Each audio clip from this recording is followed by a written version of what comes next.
తిన్నావా చెల్లె? తిన్నాక ఏం తిండి తిండి పాడగాను పోతలే, నోరంతా చేసేది కొడుతుంది. సూది వేయించుకోపోయినా చెల్లె? నిన్న 2 సూదులు వేసుకున్నా, మొన్న 2 సూదులు వేసుకున్నా, తగ్గుతలేదు, ఏం తగ్గుతలేదు. దావకనకన్నా పోవాలి. పైసలు కావాలా చెల్లె మరి? పైసలు వద్దేమది కానీ నిన్న మీ ఇంటి ముంగట దావత్ చేసుకునే పిలిచింది అక్క నిన్ను. ఎవరు? అదే మీ ఇంటి ముంగట. ఇంకెవరు? పెళ్ళి అయింది, 2 పిల్లల తల్లి అయింది, ఇప్పుడు పుట్టినరోజు అట. దానికి సిగ్గెట్టలేదు, వానికి సిగ్గెట్టలేదు. ఏమో నాకైతే సిగ్గని చెల్లె పోనీకి. నువ్వు నేనే పోలే, మా ఇంట్లో అందరూ వేయరు. పోతే పాసం అయితే ఇప్పుడు ఏం చేద్దాం మరి? చేసుకున్నారు అట్లా.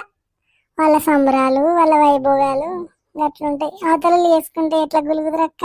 గీడనే చేసుకున్నది అవ్వ పుట్టినరోజులాట, ఇట్లనాట అట్లనాట అని వాళ్ళ అత్త పోయి 10 ఇళ్ళల్లో డప్పు పెట్టచ్చు. అంతే చెల్లె. మా చిన్నోని ఫోన్లో వచ్చినాయట ఫోటోలు. ఆ ఫోటోలు ఇట్లా కేక్ పెట్టుకుంటున్నట, ఆడాట ముద్దు పెట్టిండట అవ్వదానికి.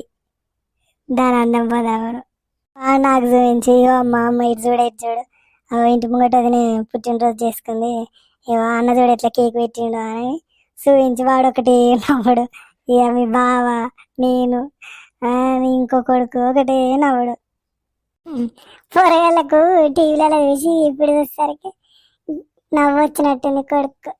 దానికి ఏమైనా మంది ముచ్చట్ని కావాలి వాళ్ళ అత్తకు. దాని ఇంట్లో అయితే ఇవ్వని చెప్పదు చెల్లె. మంది ముచ్చట్ని కావాలి, మందిదే కావాలి. మరి ఇంటి ముంగట ఇల్లేనా నన్ను పిలిచింది, ఒక్కసారి వచ్చి పిలిచింది, నేను పోలేదు. మళ్ళీ తప్పకన్నా వచ్చి పిలవాలిగా.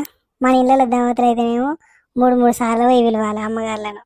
ఇంట్లోకి వెళ్ళారు దేవుళ్ళకి వెళ్ళి మొత్తం కాలుగు మన్ను అంటకుండా సాధినట్టు ఎదురు తింటారు. అదే నేను కూడా ఆలోచించిన.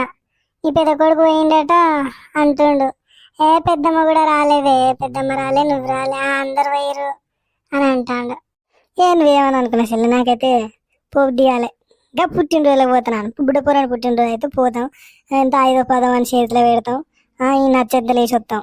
దానికి ఏమైంది, గుర్రం ఉన్నట్టున్నది. అదేమన్నా మన ఇళ్ళ మేనగోడలా ఏమన్నా, లేకపోతే మన యారాలకు మేనగోడలా? ఏమో దాని పరిచయం లేదా, పాస్ లేదా? ఇవాళ లగ్గం చేసుకోగానే మన ఇంటికి వచ్చే పుట్టినరోజులు